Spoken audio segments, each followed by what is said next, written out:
ಎಸಿನೋ ರಾಜ್ಯದಲ್ಲಿ ಒಳ ಮೀಸಲಾತಿ ವಿಚಾರ ಭಾರಿ ಚರ್ಚೆ ಆಗ್ತಾ ಇದೆ. ಈ ಮಧ್ಯೆ ಸರ್ಕಾರ ಇನ್ನೂ 2 ತಿಂಗಳು ಸರ್ವೆ ದಿನಾಂಕವನ್ನ ಮುಂದೂಡಿದೆ. ಒಳ ಮೀಸಲಾತಿ ಸರ್ವೆಗೆ ಇದ್ದ ಡೆಡ್ ಲೈನ್ ಅನ್ನ ಸಿಎಂ ಸಿದ್ದರಾಮಯ್ಯ ಮುಂದೂಡಿದ್ದಾರೆ. ಹಲವು ಏರಿಯಾ ಹಾಗೂ ಗ್ರಾಮಗಳಲ್ಲಿ ನೆಟ್ವರ್ಕ್ ಸಮಸ್ಯೆ ಹಾಗೂ ಜನರಿಗೆ ಮಾಹಿತಿ ಕೊರತೆ ಹಿನ್ನೆಲೆಯಲ್ಲಿ ಇದನ್ನ ಮುಂದೂಡಲಾಗಿದೆ ಅನ್ನೋದು ಗೊತ್ತಾಗ್ತಾ ಇರುವಂತ ಸಂಗತಿ. ಯಾವ ಜಾತಿಯ ಹೆಸರು ಬರೆಸಬೇಕು ಅಂತ ಗೊತ್ತಿಲ್ಲದೆ ಗೊಂದಲಗಳು ಸೃಷ್ಟಿಯಾಗಿತ್ತು. ಹೀಗಾಗಿ ಸರ್ಕಾರ ಇನ್ನೂ 2 ತಿಂಗಳು ಡೆಡ್ ಲೈನ್ ಅನ್ನ ಕೊಟ್ಟಿದೆ ಅನ್ನೋದು ಗೊತ್ತಾಗ್ತಾ ಇರುವಂತ ವಿಚಾರ. ನೋಡಿ, ಈಗ ಒಳ ಮೀಸಲಾತಿ ಸರ್ವೆ ವಿಚಾರಕ್ಕೆ ಸಂಬಂಧಪಟ್ಟಂತೆ ಇನ್ನೇನು ಸರ್ವೆ ನಡೀತಾ ಇದೆ ಅನ್ನೋ ನಿಟ್ಟಿನಲ್ಲಿ ಎಲ್ಲ ಆಗ್ತಾ ಇತ್ತು, ಸುಗಮವಾಗಿ ನಡೀತಾ ಇತ್ತು.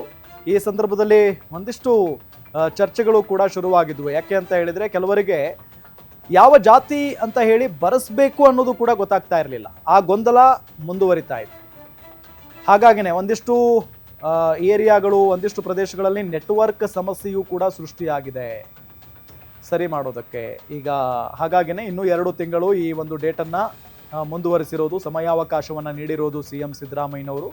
ಒಳ ಮೀಸಲಾತಿ ಸರ್ವೆ ವಿಚಾರ ಇದೆಯಲ್ಲ, ಇದು ಅಷ್ಟು ಸುಲಭ ಅಲ್ಲ. ಸರ್ವೆ ನಡೀತಾ ಇರಬಹುದು, ಮುಂದೆ ಮಂಡನೆ ಮಾಡಬೇಕು ಅಂತ ಬಂದಂಥ ಸಂದರ್ಭದಲ್ಲಿ ರಾಜಕೀಯವಾಗಿ ಏನೆಲ್ಲ ಹೈಡ್ರಾಮಾಗಳು ನಡೀತಾವೆ ಎಲ್ಲ ಗೊತ್ತಿರುವಂಥ ಸಂಗತಿನೇ. ಹಾಗಾಗಿನೇ ಇದನ್ನೆಲ್ಲ ಕೂಲಂಕುಷವಾಗಿ ಆಗಬೇಕು ಅನ್ನೋ ನಿಟ್ಟಿನಲ್ಲಿ ಸಿಎಂ ಸಿದ್ದರಾಮಯ್ಯನವರು ಈಗ ಸರ್ವೆ ಡೆಡ್ಲೈನನ್ನು ಮುಂದೂಡಿ ಆದೇಶವನ್ನು ಹೊರಡಿಸಿದ್ದಾರೆ. ಒಳ ಮೀಸಲಾತಿ ಸರ್ವೆ ಡೆಡ್ಲೈನ್ ಮುಂದೂಡಿಕೆ ಮಾಡಿರೋದು 2 ತಿಂಗಳು ಕಾಲ.